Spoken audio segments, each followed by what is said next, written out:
Hello, everybody. Welcome to the next episode of the Club Lorcana podcast. I am one of your hosts, Jeremy Bertrioni, and with me is... Syed. Syed. And now, have you finally processed the win from DLC Vegas?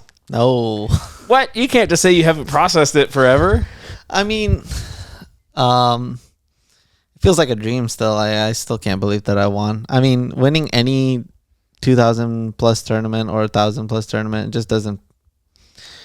It just feels like too many rounds, and like my aim is always just to, okay, let me try to finish in top 8 or top 32. I just try to play my best. That's the best.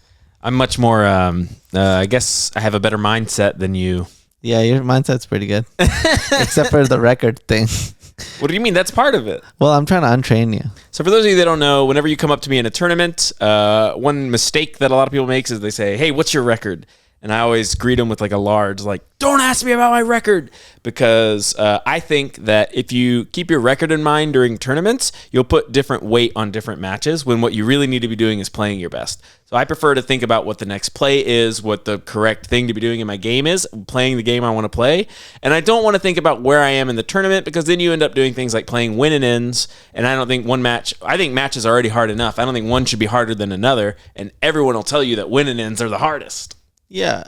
I mean, I get that. I think that it's better to have your mindset during the games be that. But I think that the record part, I think that, okay, I think that as we play this game more, you're going to become more popular. And I think that when people come up to you, that's their initial way to connect. Mm-hmm. And I feel like you're setting yourself up to not be able to handle that, because every person, the more popular you get, the more people are going to ask you that question. Or we can change what the question is eventually. Eventually, I become so popular, people are like, don't ask him about records, and then they'll examine it. Should we be asking anybody about records? Some people come up to you and they say, what's your record? And really what they're asking is like, should I care about you this weekend? Yeah, but I think you're going to get popular for multiple different reasons. I think success in the game, but also the podcast. Sure. But I think that if someone has not seen you on the podcast, but has seen you win, let's say DLC Seattle, you win DLC Seattle, and someone comes up to you and they haven't heard your philosophy, they're just gonna take you off. And they're not gonna take me off. But you're gonna go on that spiel, and I feel like it's a 50-50 chance that they could take it the wrong way. That's true. Some people are gonna know me from comedy. I just came off a big comedy tour in Florida. I agree, but we were talking about the records thing. I did 6 shows. I did 4 in Orlando, 1 in Cocoa Beach, and 1 in Melbourne. Yeah, how'd it go? I mean, it went great. You went to Melbourne? Mm-hmm. What the hell? What am I missing? One of Mahalia's best friends lives in Melbourne, and I went there, and basically no one goes there.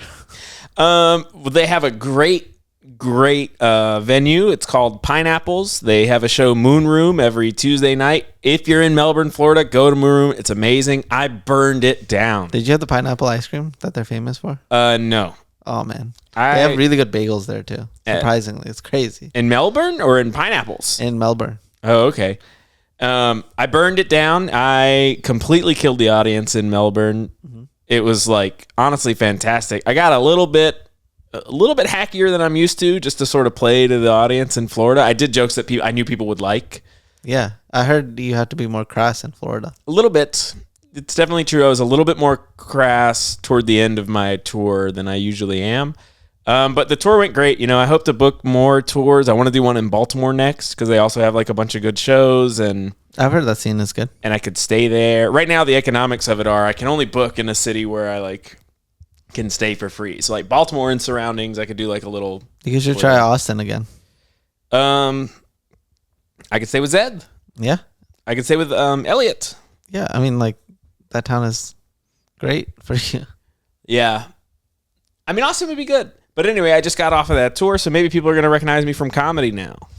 Yeah, I was just mainly talking about in context of a Disney Lorcana tournament, and people are going to come up to you and say, what's your record? Right, but they might come up to me at the Disney Lorcana tournament and be like, you're that great comedian that I saw. Yeah. This weekend I mean, you're a great comedian, and I mean, the Jeremy show happens at the DLCs as well. True. I make people laugh all the time at those. Yeah, that is true. And so, okay, when people first log on to this podcast, let's assume that somebody just got into Lorcana. They want to know from the best a snapshot of the metagame. So post DLC Vegas, what are we looking at? You can start with like the main decks are. I mean, oh my God, Emerald Steel is now part of the meta. Yep. It's a pretty big part of the meta, and I'll tell you why I can tell. I mean, I think Dreamborn does a great job at letting you know how many people are looking at your deck. And like overnight, I got like, I don't know, 14, 15,000 impressions. Everybody wanted to see the winning deck. Exactly. And it's not only that, you also see like card game communities often spawn a lot of talk and like what's doing well on Twitter, on X. And basically, I've been getting a lot of tags of people doing well at their locals with this deck. Right. And so basically, I mean, there's a European meta and there's an American meta. It basically depends on how much of the European meta looks at the American meta and adapts, because Green Steel really wasn't there at all, which makes this deck much more interesting that specific camps ended up making it. My camp, Ed's camp, and then Dale's camp. So, I mean, Dale was playing it in set 4. I'm not sure if I would have played it in set 4. I mean, we didn't have Pete. We didn't have Anna. I feel like it was still just missing some key pieces that put it in this category. Another key difference is they were playing 1 Hypnotize, and I think that's like the best card. Hypnotize can be, draw 3 sometimes. So what's better than that? Exactly. I mean, in this tournament, I one time had 4 Prince Johns, and I played a Hypnotize. I made them discard their last card and drew 5 cards. It was incredible. It was awesome. You get to see it. Go watch the finals. Hypnotize and Prince John sit out here and do work all day. Yep. And then the difference between Ed's team and our team was they played 4 Annas and 4 Tinkerbells. We only played 2 and 2, making room for Medusa and Cove. And yeah, so basically I feel like right now we're trying to figure out what's the best build. I think mine will give the most preferential treatment because it won the tournament. Sure. Then we go on to what are decks that are doing well across the board. And Blue-Red has got to be number 1. Blue-Red. So if I was going to ask you, what is the level 1 best deck? The way that maybe... It's Blue-Red. It's Blue-Red. And not Green Steel. It's Blue-Red because the way that Green Steel beats you is it puts you in a position where you have no cards. But you still have your ink. So you have a combination of cards that's realistic that you could draw off the top that will still allow you to win against Green Steel, even if that's supposed to be your quote-unquote bad matchup. And with Visions, it makes it so that if you just go up to 10 ink, then everything is live off the top. You know what I mean? Like drawing a Visions into a Sisu or Visions into a Be Prepared completely flips 1,000 different games. And so I also think that the level of play people are going to be able to have with Green Steel is also going to affect those numbers. So I have to say Blue-Red is the most straightforward, best deck. I think that if people were all playing it at the same level, I think Green Steel has a chance at pulling ahead by a little bit. But I don't think it's not a super easy answer for it, So we're going to get into the specifics of how they interact later, but just for now, we're doing the meta snapshot. So if Blue-Red and Green Steel are sort of pillar 1 and pillar 2, is there any other viable option sort of off the rack? I mean, okay, well, I think what we should do here is probably create tiers. Not the tier list. I was so worried you would say tiers. People don't like them. It's got to be tier lists right now because if we went from a rock paper scissors format to a not rock paper scissors format to a tier list, we got a tier list format. I think we have an S tier, and the S tier is green steel and blue red. Blue red and green steel S tier.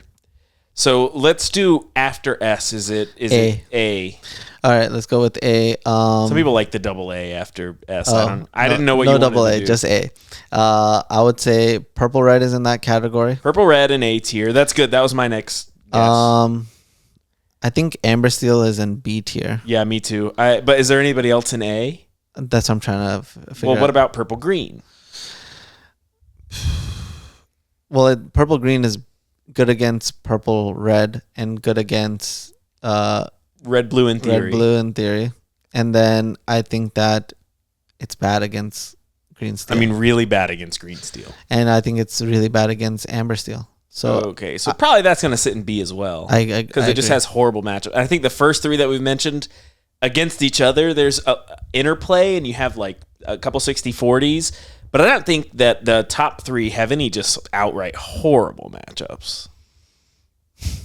Yeah, they don't have any horrible matchups. I mean, I will say green steel can feel oppressive against red purple sometimes. Sure. If you're just drawing the right cards. And yeah, that can be pretty bad. But yeah, so A tier only has one deck. And it's red purple. And red purple. And then I would say blue steel is either a C deck or an A deck.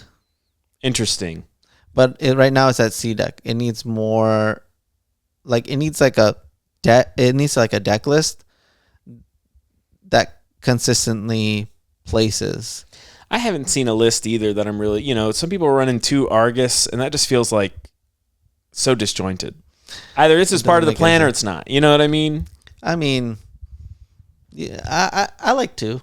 I think 2 means that it's still there. I like none. I mean, I think it's a good plan against Sisu. Yeah, I guess Sisu and Flynn Rider. If you're like on the draw, it's like pretty good. If you're on the play, they just don't play Flynn. They go, oh, okay, and they just pivot to whatever else they wanted to do. That's fair. I think that the thing about blue steel right now is it feels like a mono blue deck splashing steel cards, and blue red feels like a mono blue deck splashing red cards. Yeah, and so they're basically the same deck, except for the splash is different.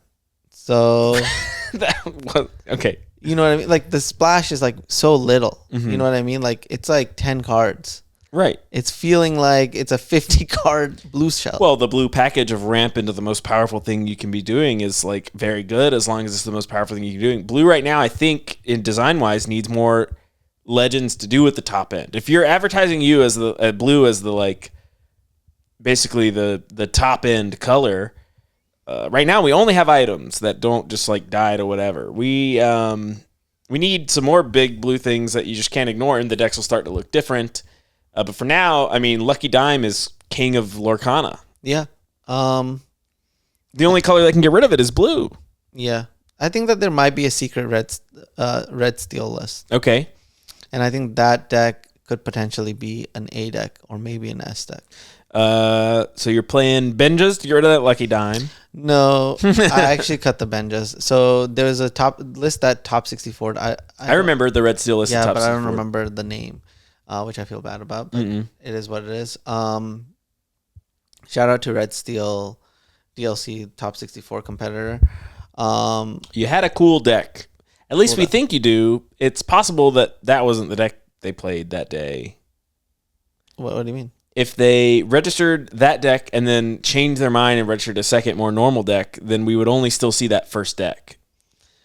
That's just true because the green-purple list that we thought I'm sure we were that they were the same person that was sitting next to me in the Friday event. And they had red steel, yeah. And I think that they put them on camera once. So, I'm not positive. Okay, great. So that list was... by the way, the top 64 does get updated. I'll tell you how it gets updated. After when everybody actually played against each other. So basically my opponent... So one of the things that happened in my situation was they gave us the wrong deck list that I was supposed to play against. I thought I was playing against green-purple round 1, where I was playing against red-purple.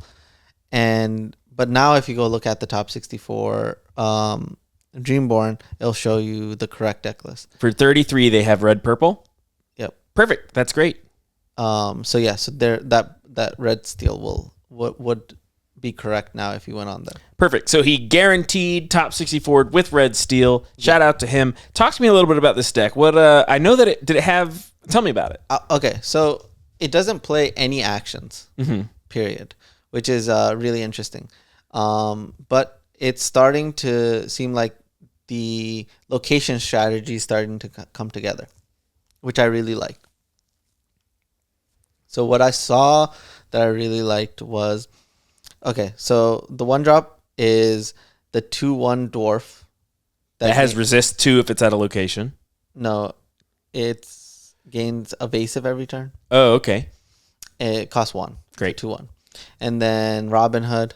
And then they have their draw engine is the 2-mana dwarf, 2-ink dwarf that you can play, discard your hand, and draw 2. That's a great card. I love that card. But the interesting location is the 7 Dwarves Mine. Yes. Now, the 7 Dwarfs Mine is a location that when you move something there, if it's a knight, you get to deal 2 to something, and if it's not a knight, you get to deal 1 to something. Yeah. This is like an on-board. You can kill all your opponent's stuff. Yeah, I mean, we played it in limited. Yeah. And I dominated with that card. It's broken. It's way better than the super rare for that deck, which is the Snow White. Yeah, that card. So I was drafting. I had to pick between Snow White, which was the 3/5 that gets resist for every dwarf you control. Yeah. Or the Mine, which is an uncommon. I chose Snow White because it was a super rare. Yeah. And I regretted it the whole draft. I definitely should have picked the Mine. Yeah. That makes sense. I wanted to just test it, and I thought I might be able to get another Mine since it's uncommon, but people don't pass that card. It's too good. It's honestly too good. Every time I had the Snow White, I was like, if this was a Mine, your stuff would be over. Yeah, it's really good. The other location it plays is RLS Legacy. Yep. And so the rest of the deck is like Pete's, and then it has there's a character that's a 3/3 that gets resist 1 and a lore for every location you control. Yeah, the pirate. It's also a pirate, which makes it better for RLS Legacy, maybe. Exactly. We also have Flynn Rider Sisu combo. It's John Silver is the name of that guy. And Yeah, then, John Flynn Rider Sisu. There's a Jim Hawkins in there. There are 3 Jim Hawkins, so it's a heavy Jim Hawkins deck. Jim Hawkins heavy deck. 2 Benjas, and then it has 2 Prince Erics, the one that can banish a character when it dies. This deck seems like it'd be good against Green Steel because you could also play the Shocks to deal with the Diablo, and locations are famously an archetype that they have issue with. But it doesn't play those cards. Right, but the Shocks from the Knight, from the Dwarven Mine. Yeah, I mean, I'll tell you why it's easy to play around it. I mean, if you have a Cove, you just win. True. And if you look at their hand, then you just don't put the Diablo out. True. So the location is a problem. But I think that, my cards just line up really well against them because they have to get to 0 cards before they can use their draw engine, which means that my Sudden Chills and Hypnotizes line up really nicely. Because imagine if they have 2 cards left, and I'm like, okay, discard 2. Most likely, the last card is going to be their way to. So I want to tie this into our bigger conversation. Do you think that Red Steel is something that you'd be interested in testing going into DLC Seattle? That is the deck I am testing currently, and I think that it has potential, and I'll tell you why. Because I think that one major card that they missed is Aladdin. Alain, which one? The 7-mana 5/5? Nope, the 1/3 that costs 1, and the 3/3 that's a Floodborn. Oh, that Aladdin. Do you know how it shifts? You have to discard an item card. Nope. You have to discard a location? Yes. Interesting. Right. So if you play that on 1 and you shift, then you're doing your whole Diablo thing. But what's some of the best decks in the format? You can kill a popsicle on turn 2.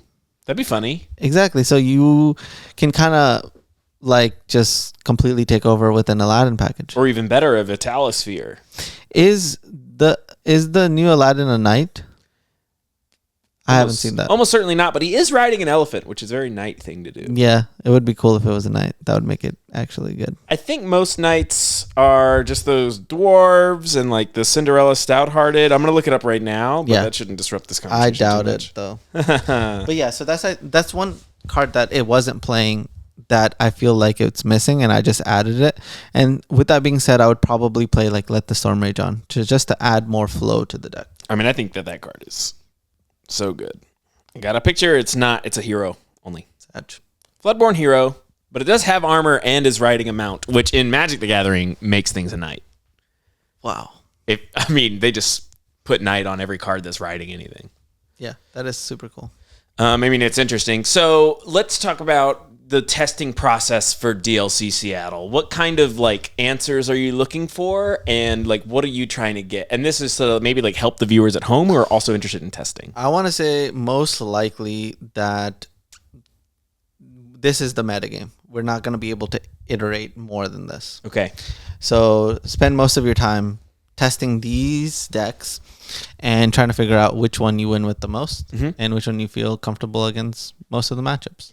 You had a Blurple stint this past weekend. How'd it go? Terrible. That was my experience with Blurple. Yeah. I figured out how to be red-purple, but I felt like I couldn't be anything else. No, that's definitely not a deck you want to play.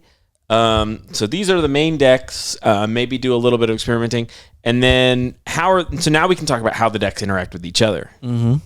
So, how do you want to start with that? We can say, if I'm green steel, how do I feel into red blue, for example, the other S tier deck? I still feel like if I play my same deck list from Vegas, I feel like I feel great against everything except for the mirror match. Okay. Which wasn't really a factor until the finals for me in that last tournament. And even then, it wasn't a full identical mirror. Mm-hmm. But now we have to be realistic.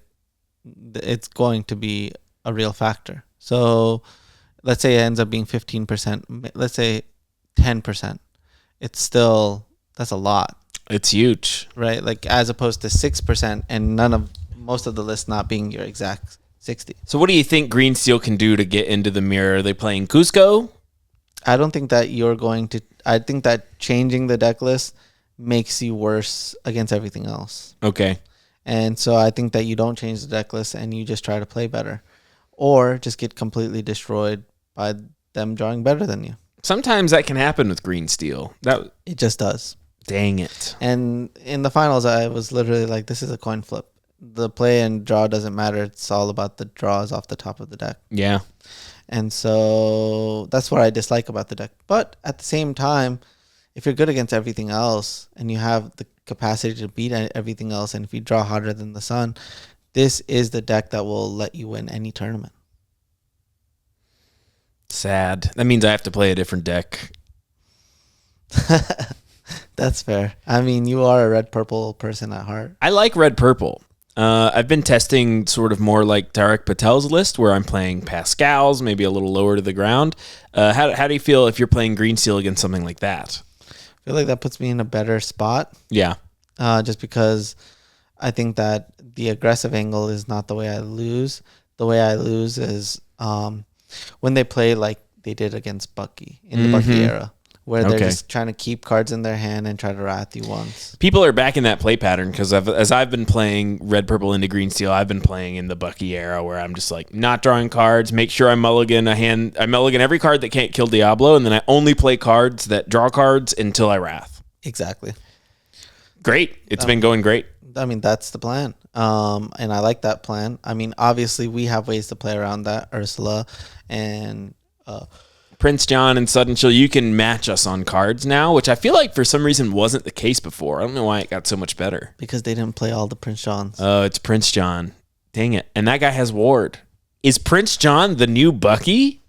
That's kind of what I said was going to happen, that it was going to just go down. And Prince John, you don't even know what would happen if it cost 2. It would be scarier than Bucky. It'd have to be an 0-1 that only quests for 1. Yep. That would have been just fine. I don't think so. I think 2-mana ward creatures that are like engines for card advantage is probably not okay. There's a lot of those. Sorry to be a party pooper about it. There's a lot of those. Chicha. Chicha is the big, like, sort of new addition to Red Blue. And what do you think about Red Blue playing Chicha? I mean, Chicha's the way forward, right? Chicha's the way forward. Chicha makes your matchup against Red Purple literally flip from good to bad. It's really good. It's really freaking good. Literally flip. And to adjust against Green Steel, they're playing the new Great Stone Dragon. Which I do think is really good. And so I'm going to ask you, as a as a Green Steel player, how many destroy an item effects, banish an item effect should I be playing? 0. But they're so good into Red Blue. I mean, Red Blue is not... now we know for sure Red Blue is not going to be a 30% deck. Mm-hmm. I think that me winning, if it did anything, it made it so that people believe that Blue-Red isn't the best deck. Okay. Not in Europe, but definitely here. Yeah.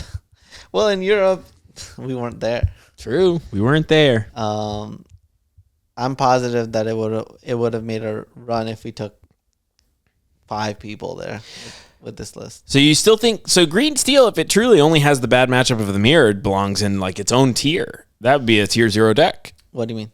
What deck? Green Steel. Is its own tier? No, it's an S tier because Blue-Red is still... Like kind of good against it?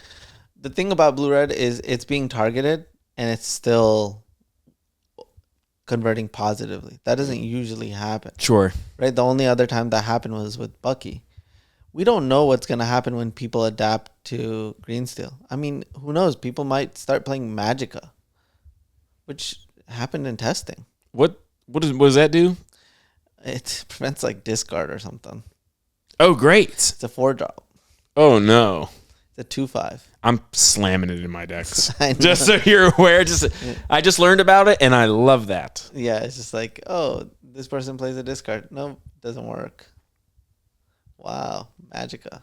Magicka Dispel. It just says discard doesn't work on you. Is it not the first? I'm worried that it says the first time you discard, you don't discard. I think that's it. That sucks.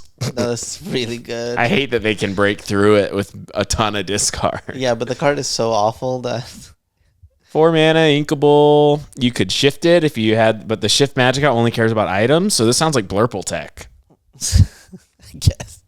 I mean, Blurple Tech is just, I want to lose the tournament tech. Shift Magicka Dispel quest. I have a Lucky Diamond play, so I get 8 lore. Not that Magicka. Right, I'm saying I shifted. Oh, shoot. I forgot that card had shift. All right. So what else we got? Well, we got how the matchups interplay with each other. We talked about red-purple kind of going into red-blue. We talked about red-blue. And so if you're playing as red-blue, what are you looking to accomplish against green-steel? How do you win that match? How do you approach that matchup? Is it just a very bad matchup, or do you think it's like pretty good? Or do you think just like get all... So my philosophy is you get as much ink in play as you can and then hope to just rip off the top of the deck your wins. Yeah, I mean, I think that's it. Great. I mean, you also just try to find a Great Stone Dragon and stick it on turn 3. Great Stone Dragon is so euphoric in that matchup. If they make you discard it, now it's like you just inked on your next turn. Yep. And honestly, that's why I think that like green purple is as high as it is at B tier just because it can just prey on blue red. Yeah. I mean, this past weekend it was at 24%, which was the highest percent deck, which wasn't actually, I thought it would be higher than that. I feel like I played it every round. Yeah, I played it in the first 2 rounds. We just ran into that deck all day. Maybe talk to me a little bit about Amber Steel. You know, I'm an Amber Steel guy. You are an Amber Steel guy, and I've been an Amber Steel guy in a past life. But in a past life, Lorcana's been out for a year. The deck just feels poopy. I think it fell behind. I mean, fell behind hard. Maybe Daisy Duck is what's holding it back. I think so. I think that card's just not very good. Blue red being that good and that dominant. Because pretty much every card blue red plays against you is like so devastating. Well, the problem is part of your strategy is whole new world. Mm-hmm. The moment you whole new world, you lose the game. The game is pretty close when you never draw whole new world. What about some of the like heroes of the past? Is there like a Mufasa deck that's out and about, or is it like what shut that out? Is it blue red just being that proactive and powerful? I mean, usually those decks are lose to steel decks. Right? Okay. Like a great example of why in the Bucky era the Mufasa decks never performed well consistently in fields that those existed was they literally couldn't beat like a turn 3 Ursula Right. with the let the Storm Rage on our strength. That was like super hard. Mm-hmm. What else? I mean, Whole New World, Amber Steel just completely destroys those strategies. Talk to me about in green decks why you prefer Diablo over the cow. I think it's actually not Diablo versus cow. I think it's discard versus cow, right? Because cow doesn't want your opponents to discard. Wants them to have a couple cards in your hand so that you can draw. Yeah, but discard is inherently the most broken thing. So a lot of people are wondering about this because in Magic the Gathering, where a lot of us came from, it's not that good. And you would even say that in like Pokemon, it would pretty much be unplayable. So in some games, discard is like medium. Yeah. I feel like in Lorcana, it's so omnipresent and so oppressive. Why is like what about Lorcana makes discard so powerful?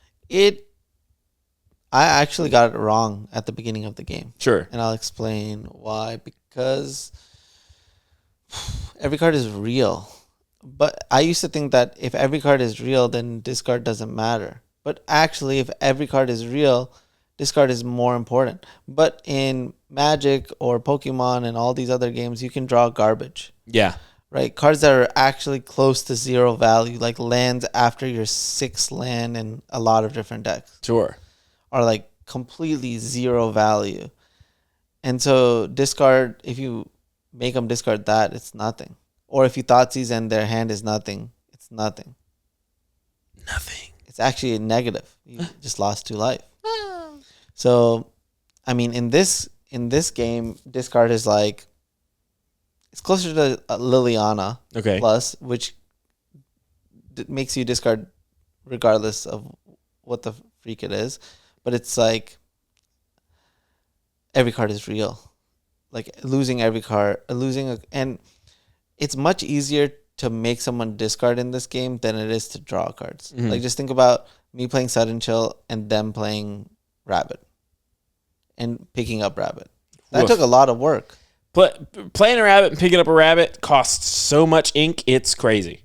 Yeah. As somebody who's done it a million times. And then you're incentivized to ink at least up to 7, right? And when you're inking up to 7, you're losing resources, right? You're using resources, and it's hard enough to try to decide what you're supposed to ink for turn. But now if you on top of it, you have to decide on a discard.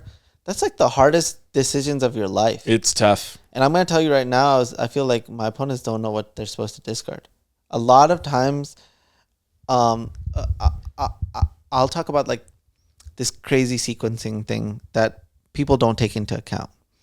All right, so I have a Sudden Chill and I have an Ursula, but I know that my opponent has 2 Be Prepared in their hand. Before I ink anything or do anything, I decide to sing a Sudden Chill. Or like hard cast a Sudden Chill. Sure. You can do either. But you want to what you're thinking about is what your opponent is going to react. If I played an Ursula first, Ursula Deceiver, and look at my opponent's hand and take a Be Prepared, and then I play a Sudden Chill, they're not going to discard that other Be Prepared. They know that's their last hope to win the game. Exactly. But if I Sudden Chill first, and I do it in the most persuasive way possible, which is like probably tap 2 ink, that means I only have 1 ink. That means I have to ink another card and then play an Ursula for their worst nightmare to happen. And how likely is that to happen if you're on the other side? Ooh. Exactly. You're thinking about what they're going to think about. And the moment you start doing that, then the game becomes way crazier. So, I mean, this is a clear example. If you look at my top 32 match, I'm playing against my blue-red opponent. He has 2 Be Prepared. And the thing I'm thinking about, when I put my hand down is like, okay, how do I persuade this person that I don't have this Ursula? Yeah. Right? And if they're not thinking about it either, they're like subconsciously thinking about, I can't lose this, what do you call it? Be Prepared is my lifeline. Because they would have Ursula first anyways. Yeah. Because it gives them a higher chance of hitting. But I saw that they had to be prepared when I played Diablo on turn 1. Sure. And so you're trying. The beauty about green steel is like there's so much information you have to take in order to influence your opponent's decision of making the most from making incorrect plays. Would you say that the hand on the face is Hollywooding a little bit? Were you Hollywooding a bit? No, I'm actually really trying to think about how can I persuade this person the most. So I'm literally thinking about which of these inks am I gonna tap, you know what I mean, or am I gonna sing it, you know, and is it like even worth me playing an additional 1-drop? Is that gonna affect my clock? And I'm like, sometimes when we're testing, I don't like to think about my clock. I'll like take shortcuts. I'll be like, this seems like it will get the job done in 6 turns or 5 turns. But when you're playing for like that much money and for that much glory, you're like thinking, you're completing your thoughts on like for 2 or 3 or 4 or 5 turns ahead. One of my favorite content creators from Magic the Gathering is Bosch and Roll, daily uploads on weekdays. Love that guy. One thing I always love about him, he's thinking about the clock in every deck. He'll be playing blue-white control, and he'll be like, all right, so I'm going to win. What is it? They go to 9, then they go to 3, then they're dead. You know what I mean? He's always thinking about it. And every time I watch, I'm like, man, this guy's really good at Magic. And I love that he's like, okay, they go to this, I go to this, they go to this, I go to this. He's like basically he's going to be a great Lorcana player when he finally jumps in, but he's like kind of preceding it because he's always thinking about if it's just a race. Yeah. Which I think is great. I mean, the race tells you where your role. So you Yeah. should be thinking about it as much as possible.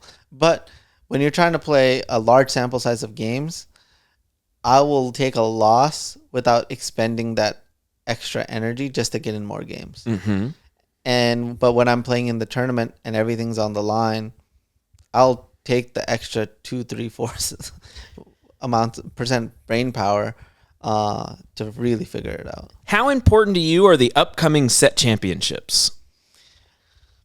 They will give us data for Seattle, but I feel like in terms of value, they're the least valuable, but I think that they are the best way to prepare for these tournaments. Going out to them and, you know, playing against 32 people and trying to see if you can finish first. I think that what I like about this one, people care about the prize, should care about the prizes less. What they should care about is just straight winning. Right. The Stitch was $1,000 for a hot second, and that got people act a little crazy. This Mirabelle Madrigal, have you seen the thing about the picture and what's wrong with it? No. I don't want to talk too negative on here, but there's less people that really love Disney for the art are not super happy about the Mirabelle Madrigal. This is the AI. Apparently it wasn't AI. Yeah, AI implications though. It looked a little AI because the Mirabelle's hand is a little squid-like. She's got a little bit of a squid hand going on. Yeah, I can't remember. I watched this video on a lot of famous artists that couldn't draw hands and feet properly. Rob Liefeld. We talked about that together when we watched Deadpool. Oh yeah. Because the shoe store they crashed into is called like Liefeld's like no feet store. Yeah. Honestly, I think that the artists in this case should take it as a compliment because I think AI is getting so freaking good. But I don't think it's going to be perceived that way. I don't want to talk about it that much. I just want to say like pricing is a little less than it has been before in terms of collectability, and so maybe that'll just get more people. First of all, it'll get people to calm down about set championships. Everybody going to like 6 of them and acting all stressed out was so weird to me. I'm excited for him to get some good testing. I think you and I might be going to DreamHack. We might play in some Lorcana tournaments there tomorrow. Yeah, I mean, we want to get a medallion. Something. If you 3-0 a DreamHack event, which is so 3-0 is like, yeah, of course. Yeah. If you 3-0 a DreamHack event, you get a gold medallion that says DreamHack winner, which is pretty cool. Fun. I think it's fun. Yeah, I mean, I will say, I would say this Vegas DLC is monetarily has been the most amount of money I probably won in a single tournament. What do you mean? They only gave you prize cards, and those are each valued at $10 each. So I think you only won $40. You just laughed. Zan just laughed at that. He's like, "Oh man, no way." I feel like I walked away with like 50 G's. Well, but one man's trash is another man's treasure, I guess. I will say that this is like the least amount of hardware I've been able to win. Oh, no trophy. There's no trophies. I mean, we did get a trophy in cards, but There's no trophy. I didn't even think about that. Yeah. It's so funny because so many random rinky-dink tournaments will have a trophy. Yeah. But I have some great trophies as well. True. Right? Like I have some great trophies from Magic. I have like 4 rows of like just Magic trophies, and yeah. My favorite hardware that I won from Magic was the golden ticket to get into the Players Championship. I love that. I love it too. I love it so much. I slept with it for like a week. Yeah, I mean, dude, it was awesome. It was the golden ticket. And I kind of want trophies to come back. I'll take more better prizes for now. I mean, if I had to pick, I think it's free for them to do. Interesting. Sure. I mean, Mickey Mouse, Little Mouse Ears trophy, that's phenomenal. Yeah, I think it would look beautiful. I think that trophies are super memorable. But I mean, obviously, the prizes so far are so amazing, Golden Mickey and all that stuff. But Gold Mickey's you can't crazy. expect majority of the people to keep that card just because it's worth so much money. Yeah, and people can't really sell a trophy. Yeah, at least I they just haven't want been something that you're just stuck with. That's so funny. Just stick with the Mickey. He just laughed again. Folks, we got Zan laughing. No. He's laughing his butt off. One more thing I wanted to talk about before we headed out. There was some kicking around on Twitter that there was going to be like a Battle of the Atlantic, a Europe versus North America. And it was like a fun rumor that people are engaging in. And then Pavel, creator of Pixelborn, he sort of set it off. He said, okay, well, let's just do it. Let's just play. And so to qualify for the 8v8 Europe versus North America tournament, he released a poll on Twitter. Oh, yeah. For the best players in each region. Currently, you're leading in region North America. So if you haven't, go out, vote for Zan. And then I guess vote for me, but I really don't think I'm in the top 8 of North America. But you know what? Whatever. Just vote for me. Who cares? I'll just get 100 votes. I'm going to tell all my comedy friends to vote for me, so I'm already locked in for like 400. Yeah, I mean, dude, you were season 2 point leader in Magic. That's true. You have a top 32 in this game. You made quite a bit of money playing Lorcana. And yeah, I mean, I think that you have to get into the top 8. I think that in my mind, you are one of the top 8. I just think that the results aren't there, but that's okay. I definitely think you have what it takes. I think I have what it takes. I shouldn't have passed up on the Labyrinth jersey. I'm just kidding. They didn't ask me. But anyway, what are your thoughts on the tournament? And also, what are your thoughts on this? Is a qualifier poll. We haven't had one of those in forever. Yeah, popularity contests are interesting to me. I think that it's an honor to be voted so much right now. But I also think that it's important for me to not internalize it before these big tournaments like Continentals and potentially Worlds. Okay. Right. And so I'm just going to keep it out of sight and out of mind. I may say it jokingly, but not seriously. I really don't think that I've done enough to be the best player, but I would love to play in this tournament and put another thing on my resume potentially to make that a reality for when I stop playing.